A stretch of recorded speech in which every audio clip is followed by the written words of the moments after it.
Welcome dear student, SOM online class में आपका स्वागत है। और हम सोशल साइंस की बात कर रहे थे पिछले वीडियो में। आज फिर सोशल साइंस की बात करेंगे और हमने 1857 की क्रांति है उसकी शुरुआत की थी। उसकी काफ़ी कुछ हमने पढ़ लिया था, किस वजह से क्रांति हुई, हमने किसान क्यों विद्रोह करने लगे थे, जो राजा महाराजा सामंत थे उनका विद्रोह क्यों हो रहा था, वो आखिर अंग्रेज़ों के खिलाफ़ क्यों हुए, सैनिक क्यों अंग्रेज़ों के खिलाफ़ हुए, किस प्रकार सैनिकों ने विद्रोह किया और विद्रोह मेरठ से किस प्रकार से अलग अलग स्थानों पर पहुंचा, वहां पर भी विद्रोह हुआ और उन्होंने बहादुर शाह जफर को अपना नेता घोषित कर लिया था। ये भी ध्यान रखना है। और इसके अलावा आपको ये भी ध्यान रखना है कि बगावत है वो कैसे फैली। उसी दौर में हमने दिल्ली, लखनऊ और कानपुर के बारे में पढ़ा था। ठीक है, झांसी की रानी है, झांसी में किस प्रकार बगावत फैली, वहाँ के जो सेनापति हैं नाना साहब के, उनका किस प्रकार से तांतिया टोपे का विद्रोह हुआ, ये बात कर ली थी।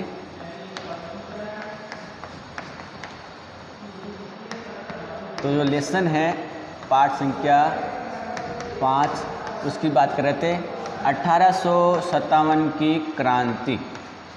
ठीक है, ये बात आपको ध्यान में रखनी है कि जो क्रांति है 1857 की क्रांति पढ़ रहे हैं। अब देखो, अपने पिछले वीडियो में पढ़ा था कि बगावत किस प्रकार से फैलने लगी और बगावत कैसे फैलने लगी थी।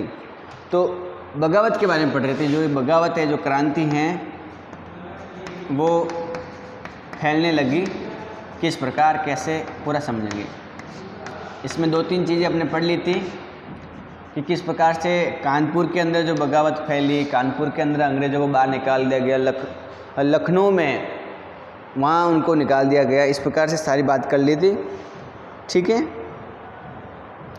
उसके बाद अंत में हमने पढ़ा था कि जो मध्य प्रदेश है, मांडला और जो वहाँ की जो रानी हैं राजगढ़ की, अवंतीबाई लोधी, उन्होंने 4000 सैनिकों को इकट्ठा किया और वहाँ से अंग्रेज़ों को निकाल दिया। अंग्रेज़ों के बाहर निकालने की जो वजह रही है क्योंकि वहाँ पर भी अंग्रेज़ों का नियंत्रण था। उसके आगे बात करते हैं। अब जो विद्रोही हैं उनकी संख्या बहुत ज़्यादा थी, अंग्रेज़ों के सैनिक कम थे। तो अंग्रेज़ अब एक तरह से धीरे धीरे हर जगह पर हार रहे थे। उनकी जगह हर जगह पर हार हुई। अंग्रेज़ों के जो भी मोर्चे थे वहाँ अंग्रेज़ों को ज़बरदस्त हार हो गई और अंग्रेज़ों को अब यकीन हो गया कि हमको अब भारत से भागना पड़ेगा, क्योंकि अंग्रेज़ों की सैनिक कम थे, विद्रोही लोग ज़्यादा थे और हर जगह उनकी हार हो चुकी थी। तो अंग्रेज़ों को अब लगा कि हमको यहाँ से शासन व्यवस्था ख़त्म करनी पड़ी और करनी पड़ेगी, ऐसा उनको लगने लग गया। क्योंकि विद्रोह के अंतर्गत लोगों का भी एक तरह से अब भाग बढ़ने लग गया था, लोग भी सहयोग कर रहे थे और उनको आत्मविश्वास होने लग गया था कि अब अंग्रेज़ यहाँ से बाहर निकल जाएंगे और विशेषकर वहाँ से भाग जाएंगे। और लोगों की जो विद्रोह की जो भावना है, अगर उसकी बात करें तो अवध के अंदर भी दिखाई देती है, क्योंकि 6 अगस्त 1857 को वहाँ के जो लेफ्टिनेंट कर्नल टाई टटलर हैं, तो जो टाई टटलर है उसने अपने कमांडर को एक टेलीग्राम भेजा, चीफ कमांडर, उनको टेलीग्राम भेजा और उस टेलीग्राम को जब पढ़ते हैं और तो उसमें अंग्रेज़ों का जो डर है वो नज़र आता है। तो जो भी अवध के उस समय दरअसल जो बात है वो कब की है, 6 अगस्त 1857 को, कि जो अवध है वहाँ के जो लेफ्टिनेंट कर्नल टाइटलर हैं उन्होंने एक टेलीग्राम अपने ऊपर के कमिश्नर को भेजा और उस टेलीग्राम के अंदर उन्होंने लिखा कि हमारे यहाँ जो लोग हैं वो भी विरोधी हैं, हर हर गांव में लोग विरोधी हैं, अब रहना मुश्किल हो रहा है। ठीक है, ज़मींदार भी हमारे खिलाफ़ हो रहे हैं। तो ये बातें जब उन्होंने लिखी टेलीग्राम में तो ये साफ नज़र आती हैं कि अब अंग्रेज़ भयभीत थे, उनको लगा कि अब हम भारत को छोड़ना पड़ेगा। ठीक है, तो ये बात आपको ध्यान में रखनी है, अवध वाली। इसके अलावा आप ये भी ध्यान में रखेंगे कि उस समय बहुत सारे ऐसे नेता थे, वो भी सामने आए, उन्होंने भी क्रांतिकारियों का सहयोग किया, उन नेताओं ने। और उसके अंदर जो फैज़ाबाद है, वहाँ के जो मौलवी साहब हैं अहमदुल्ला शाह, उन्होंने भी अंग्रेज़ों का विरोध किया और लोगों के समर्थन के साथ साथ में लोगों को इकट्ठा करके, अपने समर्थनों को इकट्ठा करके वो लखनऊ गए ताकि वहाँ से क्या कर सकें, अंग्रेज़ों का विरोध कर सकें। एक बात तो ये ध्यान में रखनी है, तो इस बात को आप लिखेंगे कि जो फैज़ाबाद है, तो फैज़ाबाद के जो मौलवी हैं, फैज़ाबाद के जो मौलवी अहमदुल्ला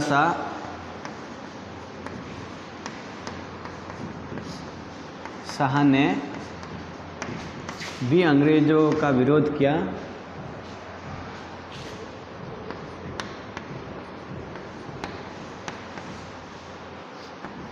ये बात अपने कॉपी में लिखनी है व्यवस्थित रूप से, ने भी अंग्रेज़ों का विरोध किया और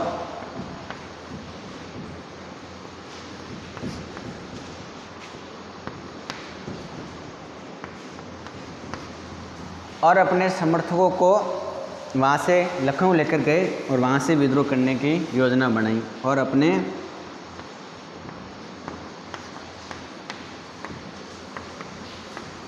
समर्थकों को लखनऊ लेकर गए।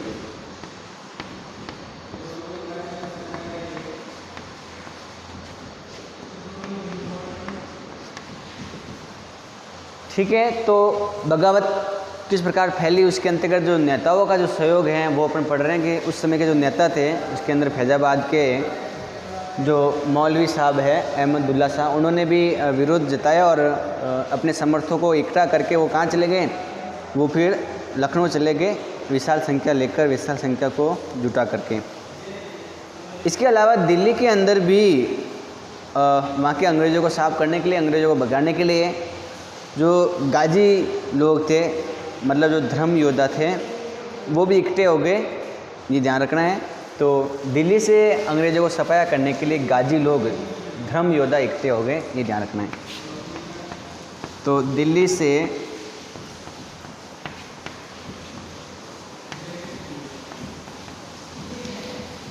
अंग्रेज़ों का सफाया करने के लिए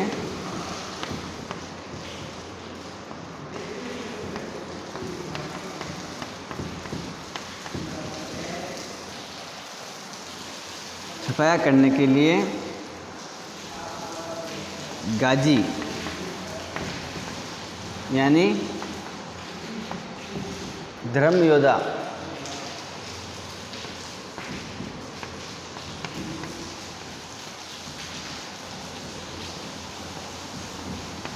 इकट्ठे हो गए। ठीक है, तो ये बात ध्यान में रखनी है कि दिल्ली में भी अंग्रेज़ों को बाहर निकालने के लिए जो गाजी मतलब जो योद्धा है, धर्म योजना, वो वहाँ इकट्ठे हो गए और अंग्रेज़ों को वहाँ से भगाया, ये बात आपको ध्यान में रखनी है। इसके अलावा जो बरेली हैं, तो बरेली के जो सिपाही हैं उस समय बख्त खान, उन्होंने अपने आसपास के जो लड़ाई करने वाले हैं, तो लड़ाकों को एक विशाल टुकड़ी बनाई उनकी सेना और वो भी दिल्ली की तरफ चले गए। तो ये बात अपनी कॉपी में नोट करो अभी।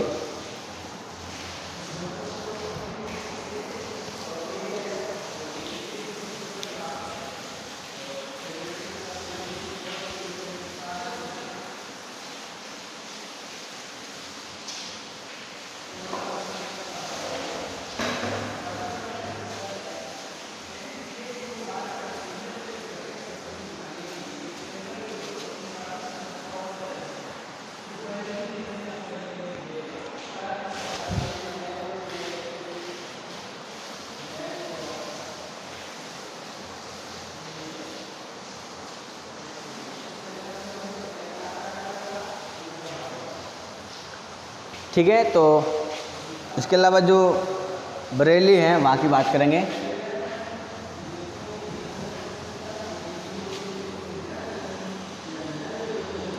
तो बरेली के जो सिपाही बख्त खान हैं, उन्होंने भी अपने आसपास के जो लड़ाकू हैं उनको इकट्ठा किया। तो बरेली के सिपाही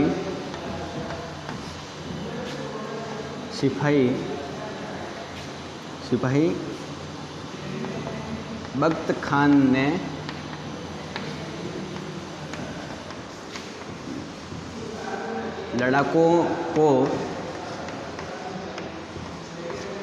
लड़ाकों को इकट्ठा किया और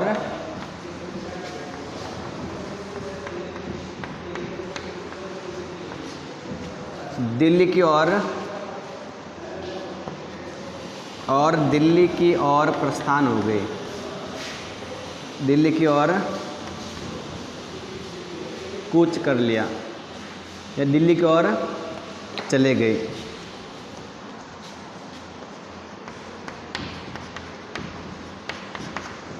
तो जो बरेली के सिपाही बख्त खान हैं उन्होंने अपने आसपास के जो भी लड़ाकू हैं उनको इकट्ठा किया और उनकी विशाल टुकड़ी लेकर दिल्ली की तरफ चले गए। दरअसल इसको एक मुखिया साबित किया गया, घोषित किया गया, क्योंकि उसने एक तरह से अपनी इस क्रांति के अंदर उसकी जो विशाल सेना है वो दिखाई देती है। ये आपको ध्यान में रखना है। तो बरेली की बात कर ली हमने, लखनऊ की बात कर ली, कानपुर की। उसके अलावा जो बिहार है, तो बिहार के उस समय जो सेनापति हैं जिनका नाम है आपको कुंवर, आप याद कर सकते हो कि उस समय जमींदार के जो कुंवर सिंह हैं उन्होंने भी विशेषकर अंग्रेज़ों का विरोध किया और सिपाहियों का साथ दिया। तो अपने बात कर रहे हैं अपन बिहार की। तो बिहार के जो जमींदार हैं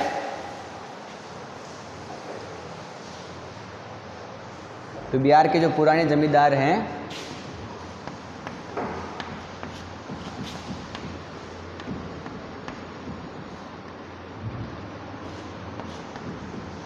कुंवर सिंह ने अंग्रेज़ों का विरोध किया और सिपाहियों का साथ दिया। अंग्रेज़ों का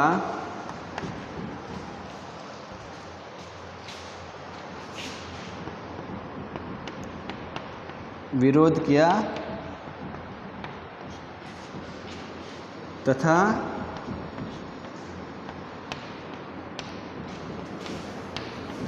सिपाहियों का सहयोग किया।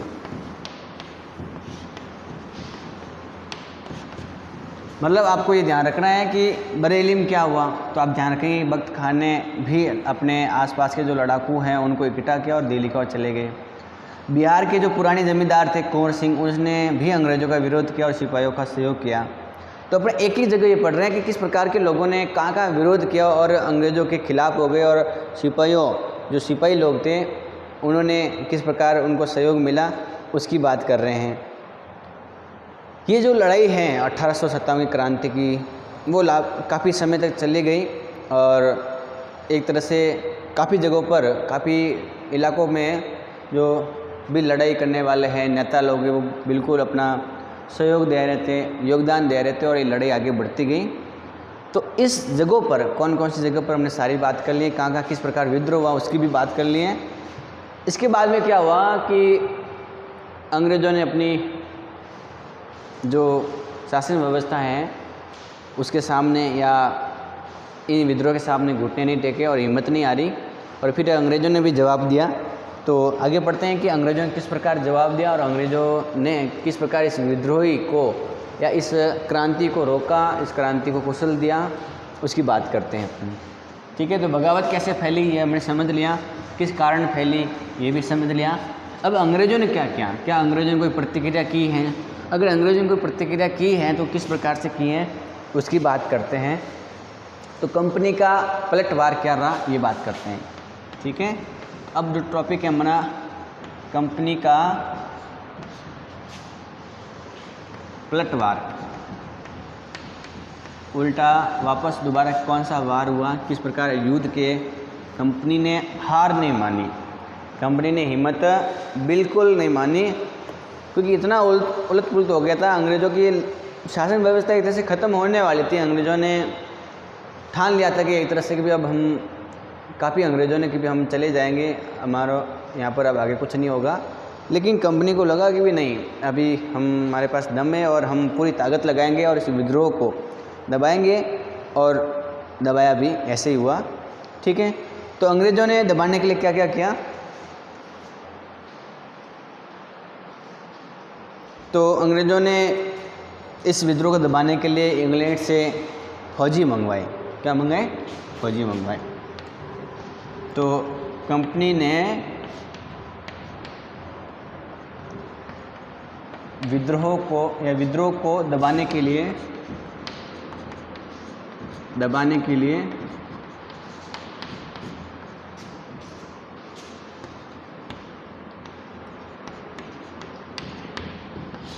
इंग्लैंड से फौजी मंगवाए युद्ध करने के लिए।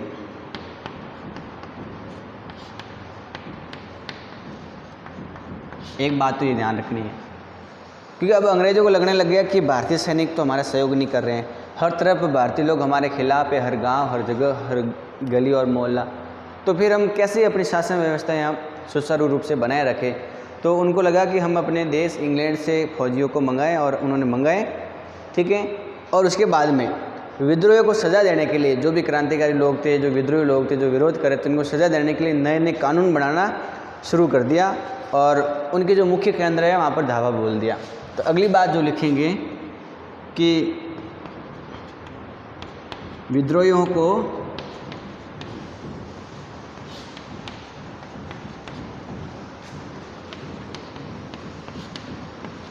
सजा देने के लिए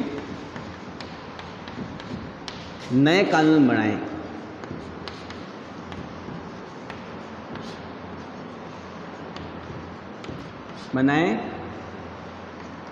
तथा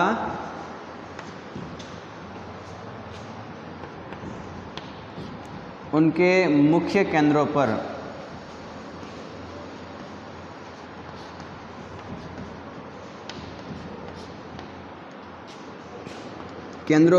धावा बोल दिया, वहाँ पर हमला कर दिया, आक्रमण कर लिया। बात समझ में आ रही है आपको?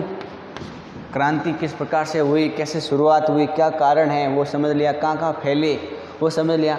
अब अंग्रेज़ों ने क्या किया, किस प्रकार अंग्रेज़ों ने इस क्रांति को दबाया। क्वेश्चन क्या आ सकता है कि अंग्रेज़ों ने किस प्रकार विद्रोह को दबाया, तो ये कारण है किस प्रकार से, किसने, कंपनी ने क्या किया, विद्रोह को दबाने के लिए इंग्लैंड से फौजी मंगवाए, विद्रोह को सजा देने के लिए नए कानून बनाए, और उनके जो मुख्य केंद्र है वहाँ पर धावा बोल दिया। तो ये बात भी आप अपने कॉपी में नोट करो और याद रखना है।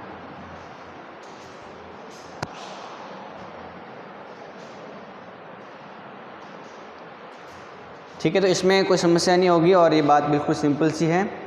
और इस प्रकार से धीरे धीरे भी मुख्य केंद्र हैं। तो सबसे पहले अंग्रेज़ों ने सितंबर 1857 को दिल्ली पर पुनः कब्जा कर लिया। पहली बात तो यह है, क्योंकि वहाँ से अंग्रेज़ों को भगा दिया था। तो सितंबर 1857 को या सितंबर 1857 में दिल्ली पर पुनः अधिकार कर लिया। दिल्ली पर पुनः या दोबारा अधिकार कर लिया।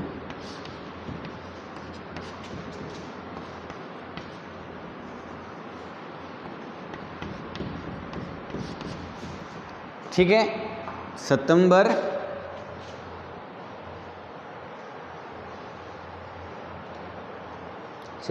1857 में दिल्ली पर पुनः अधिकार कर लिया। किसने? अंग्रेज़ों ने। ठीक है, क्यों क्या? क्योंकि फिर बाहर से तो उन्होंने फौजी बुलवा दिए, तो आराम से कर सकते हैं। और उसके बाद में अंतिम जो मुग़ल बादशाह थे बहादुर शाह जफ़र, उन पर केस हुआ और केस चलाया, और केस चलाने के बाद में उनको सज़ा मिली, और उनको सज़ा के रूप में आजीवन कारावास मिला। तो आगे एक बात लिखनी है कि मुग़ल बादशाह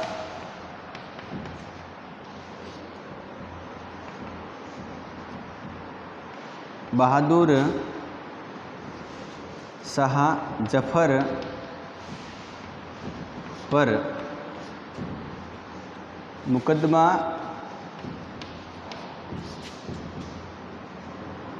चलाकर आजीवन कारावास की सज़ा सुनाई। आजीवन, जीवन भर कारावास, जेल, कारावास की सज़ा सुनाई। ठीक है। दिल्ली पर कब्ज़ा अंग्रेज़ों का वापस हो गया। बहादुर शाह जफ़र को पकड़ लिया, केस हुआ और उनको सज़ा सुनाई आजीवन कारावास की। तो ये बात आपको लिखनी है। तो हमने देख लिया है कि शुरुआती दौर में अंग्रेज़ों की हार होने लगी थी, अंग्रेज़ों लगने लग गया था, लेकिन अंग्रेज़ों ने हार नहीं मानी और अंग्रेज़ों ने, कंपनी ने विद्रोह को दबाने के लिए इंग्लैंड से फौजी मंगवाए, विद्रोह को सज़ा देने के लिए नए कानून बनवाए और उनके जो मुख्य केंद्र हैं उन पर धावा बोले और इसी मुख्य केंद्र में दिल्ली पर सबसे पहले उन्होंने अधिकार किया और वहाँ के जो मुग़ल बादशाह हैं अंतिम, उन पर केस हुआ। मुकदमा होने के बाद में उनको सज़ा सुनाई आजीवन कारावास की। ठीक है। तो इस वीडियो में इतना ही और बाकी अगले वीडियो में बात करेंगे। इसको कॉपी में ज़रूर लिखना है आपको जो मैं लिखा रहा हूँ, साथ साथ में याद ज़रूर करना है और किताब है तो किताब से भी पढ़ना है और होमवर्क बढ़िया राइटिंग में करना है। और जब भी टाइम मिले तो पढ़ाई करते रहो, घर पर बैठे बैठे आराम से पढ़ाई कर सकते हो, कहीं दिक्कत नहीं है।